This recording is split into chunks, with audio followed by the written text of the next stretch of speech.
काऊ belt है, काऊ belt का समर्थन है। जो काऊ बेल्ट जिससे कहा जाता है उसको इस तरह से सदन में उल्लेखित करना, किस क्षेत्र की आप बात कर रहे हैं? हरियाणा में हम हरियाणा में जीते, हमने कर्नाटक में समर्थन प्राप्त किया है, और ये ठीक है कि केरल में और तमिलनाडु में हम उतने शक्तिशाली नहीं है, मगर हमारा संगठन है। पश्चिम बंगाल में भी हमें 10% से थोड़ा कम वोट मिला हुआ है। अगर आप वोट की बात करते हैं तो फिर 10% वोट की बात करिए। इस सदन में एक व्यक्ति की पार्टियां, एक व्यक्ति की पार्टी, और वो हमारे साथ हमारे खिलाफ जमघट करके और हमें हटाने का प्रयास कर रहे हैं। उन्हें प्रयास करने का पूरा अधिकार है, मगर है वो एक व्यक्ति की पार्टी। एकला चलो रे, और चलो एकला अपने चुनाव क्षेत्र से, और दिल्ली में आकर हो जाओ इकट्ठे रे। किस लिए इकट्ठे हो जाओ?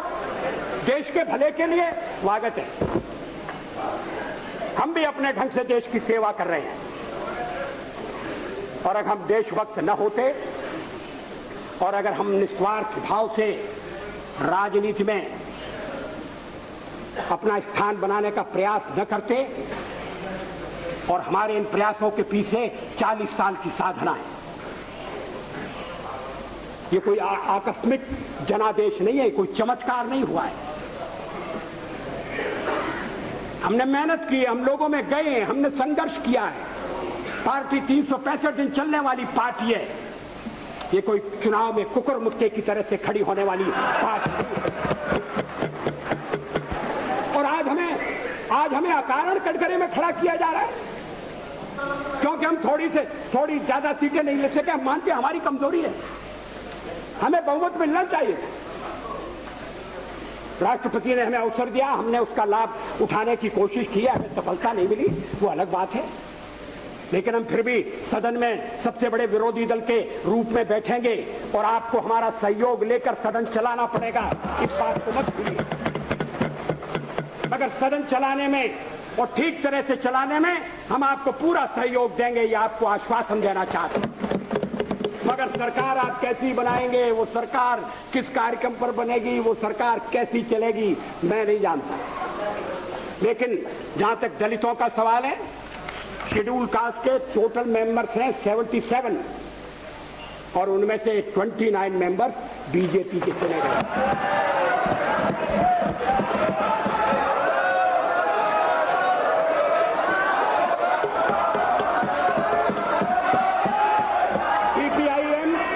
सीपीआईएम के 5 मेंबर हैं, सीपीआई 1 मेंबर है, कांग्रेस 15 मेंबर है, जनता दल 7 मेंबर है, और सबसे ज्यादा हमारे मेंबर हैं।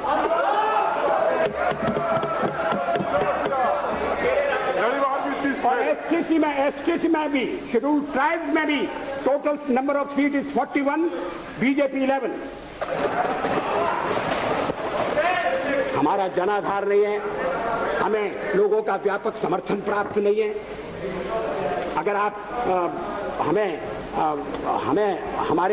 हमें छोड़कर सत्ता बनाना चाहते हैं, और आप समझते हैं कि वो सरकार टिकाऊ होगी, मुझे तो उसके टिकने के लक्षण नहीं दिखाई देते।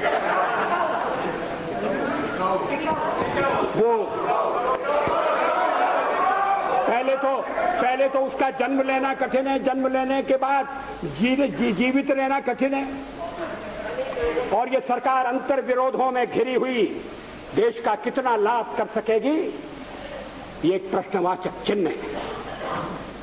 हर बात के लिए आपको कांग्रेस के पास दौड़ना पड़ेगा, और जब आप उन पर निर्भर हो जाएंगे, अभी तो मैं नहीं जानता, पहले चर्चा हुई थी, कुछ शर्तें लगाई जा रही, फिर चर्चा हुई कि कोऑर्डिनेटिंग कमेटी बनाना पड़ेगी। फ्लोर पर भी हम लोग कोऑर्डिनेशन करते हैं, उसके बिना तो सदन नहीं चलता।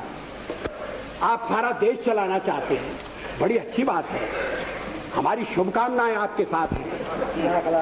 हम अपने देश की सेवा के कार्य में जुटे रहेंगे। हम संख्या बल के सामने सर झुकाते हैं और आपको विश्वास दिलाते हैं कि जो कार्य हमने अपने हाथ में लिया है वो जब तक राष्ट्रीय उद्देश्य पूरा नहीं कर लेंगे तब तक विश्राम से नहीं बैठेंगे, तब तक आराम से नहीं बैठेंगे। अध्यक्ष महोदय, मैं अपना त्यागपत्र राष्ट्रपति महोदय को देने जा रहा हूं।